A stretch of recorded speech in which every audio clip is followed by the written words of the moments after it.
Good evening, everybody. It's Mommy Marites. I'm back from my vacation in the Philippines. How's everybody? Good? Okay, well, I brought you guys something, okay? I have some lumpia and pancit for everyone. Hey, Mr. Smith, what's up?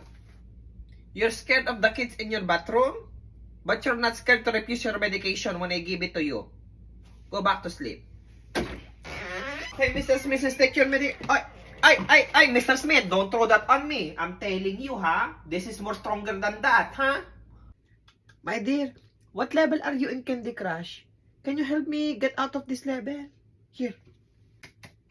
Yes, my sweetheart. Mr. Smith tried to threaten you. Oh, let me handle it for you. Okay, Mr. Smith, well, we've taken all your pain medication and you still have a little bit of pain. Oh, let's try this one.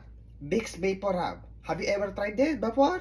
Ay, nako, I'm telling you right now, it's really good. It cures my arthritis pain.